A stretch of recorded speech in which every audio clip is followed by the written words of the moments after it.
साखी पंचायत समितीचे निवडणुकीतले उमेदवार आहेत ते आपल्यासोबत आहेत. दंडवते साहेब, आपण त्यांच्याशी थेट रीतीने संवाद साधूया. नमस्कार. ज्या पद्धतीनं तुम्ही अनेक गावांमध्ये प्रचार फेरी करत आहात, सकाळ उठल्यापासून संध्याकाळपर्यंत तुम्ही तुमच्या सगळ्या मतदारांच्या पर्यंत पोहोचलाय, नेमकं मतदारांकडून कशा पद्धतीचा प्रतिसाद तुम्हाला जाणवत आहे? हे बघा, माझं नाव दत्ताराम जाधव. साखी पंचायत समितीमधून मी महायुतीच्या म्हणून उभा आहे. यामध्ये राज्याचे शिक्षण मंत्री आदरणीय नामदार मुश्रीफ साहेब, माझे दैवत आदरणीय माजी आमदार संजय वाघ आहे. त्याचबरोबर शाहू समूहाचे अध्यक्ष आदरणीय राजेश यांच्यामार्फत महायुतीमधून आज मला उमेदवार मिळाले. या उमेदवारी देण्यामागचं आमच्या गावाला गेली 50 वर्षानंतर आज उमेदवार मिळाल्या आणि मोठं भाग्य आदरणीय आणि माझे आमदार संजय वाघ म्हणजे आमच्या गावासाठी निश्चितपणे मी त्यांचं मोठं योगदान आहे. त्याचबरोबर या दोन्ही नेत्यांचं महायुतीच्या आणि राजेश साहेबांचं पण मला तसं आम्ही एक झाल्यामुळं 3 गट एकत्र झाल्यामुळं कोणत्याही प्रकारची मतदारामध्ये काही असल्यामुळे निश्चितपणाने विजय आपला. कोणते निवडणुकीमध्ये कोणते टप्पे असतात? म्हणजे उमेदवारी अर्ज माघारी घेणार आणि त्यानंतर प्रचाराला सुरुवात होईल. नेमकं या निवडणुकीमध्ये कोणता मुद्दा प्रचाराच्या केंद्रस्थानी राहील की ज्याच्यावरती ही निवडणूक फिरत नाही असं वाटतं? एकंदरीत कसं आहे, या तालुक्यात बघितलं तर या तिन्ही नेत्यांचं असणारं कार्य, त्याचबरोबर भाजप आणि राष्ट्रवादी अजितदादा पवार गट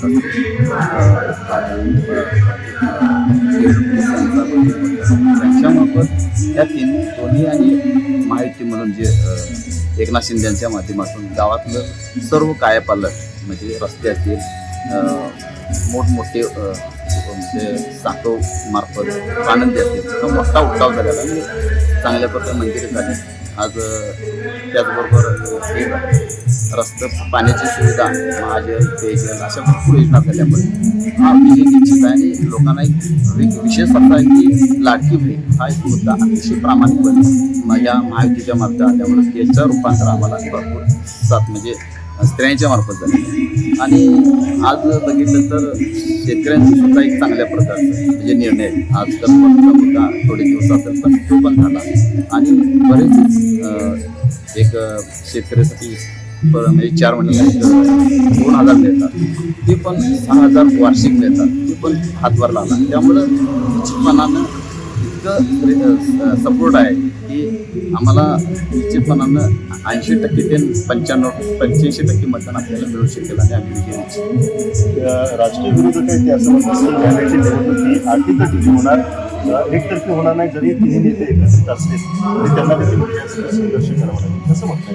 कसं आहे माहिती, या तालुक्यात बऱ्यापैकी गटवाईज राजकारण आणि हा बांधला आहे. आणि त्यात एक मोठा म्हणजे राज्याचे मुख्यमंत्री, उपमुख्यमंत्री, राज्याचा म्हणजे केंद्राचा, राज्याचा आणि निधी असल्यामुळे चांगला सपोर्ट असल्यामुळे म्हणजे विकासाला चालना देण्यासाठी भरपूर निधी उपलब्ध होणार. त्यामुळे लोकांनी आमच्याकडे बघण्यात आणि हे 3 नेते एवढं स्ट्रॉंग आहे की त्यांचं बॅटिंग चांगलं असल्यामुळे हा माझा विजय निश्चित. 7 तारखेचा निकाल काय असेल?